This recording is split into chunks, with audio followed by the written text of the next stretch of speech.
மார்னிங்க. Good morning. சமீபத்தில் என் friend phone பண்ணியிருந்தேன். "ஜி எப்படி இருக்கீங்க?" அப்படின்னு கேட்குறப்போ, அவர் புதுசாக ஒரு 2 இயர்ஸ் முன்னாடி கார் வாங்கியிருந்தார். கார் வாங்கினா சமீபத்தில் ஹைவேஸில் எங்கேயோ ஒரு இடத்துல நிறுத்தியிருக்காரு. ஒரு நாள் போயிட்டு இருக்கா, திடீர்னு ஒரு ஆக்சிடென்ட் ஆகிருக்கு. ஆக்சிடென்ட் ஆனால் அது இன்சூரன்ஸ் வந்து கிளைம் பண்ண முடியாமல் போச்சு. என்ன ப்ராப்ளம்னா, அந்த சீட் பெல்ட் வந்து போடாமல் அவர் உள்ளே உட்காந்துருந்தார். பின்னாடி அந்த வண்டி இடிச்சினோடனே அது வந்து இதாகிட்டுருக்கு. ஏர் பலூன் வெளில வரல. ஆக்சிடெண்ட்டு எஃப்ஐஆர் போட்டு ஃபைல் பண்ணிட்டேன். ஃபைல் பண்ணால் இன்சூரன்ஸு கம்பெனிலேருந்து பார்த்தீங்கன்னா, அவங்க வந்து நீங்கள் வந்து சீட் பெல்ட் போட்டு தான் வண்டியில் உட்காரணும், சீட் பெல்ட் போடலன்னு சொல்லிட்டு அவங்க அந்த மானிட்டரிங்கில் உள்ள ஏதோ வரைக்கும் போல இருக்குது, அதை கண்டுபிடிக்கிறாங்க.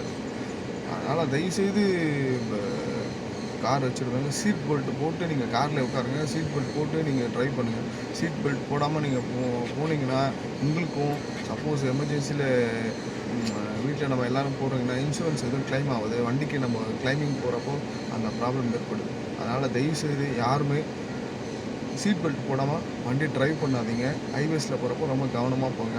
ஏன்னா இப்போ தான் எடுத்தார். அது ஒரு 18 lakhs மேலே வந்துச்சு அந்த கார்.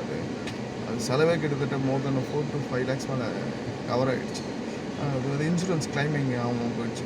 அது ரொம்ப கேர்ஃபுல்லாக வந்து நீங்கள் கார் வச்சுருக்கோங்க, சீட் பெல்ட் போடுங்க.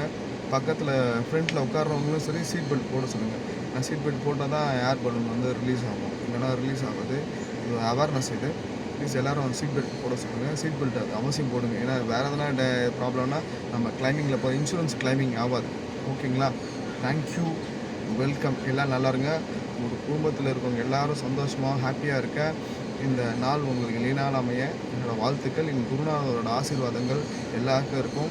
மனசை எப்பவுமே க்ளீனாக வச்சுங்க. மைண்டை க்ளீனாக வச்சா தான் எப்போயுமே வந்து நம்ம போக முடியும். டிரைவிங்கில் எப்பவுமே மைண்டை வந்து கிளியராக வச்சுக்கணும்.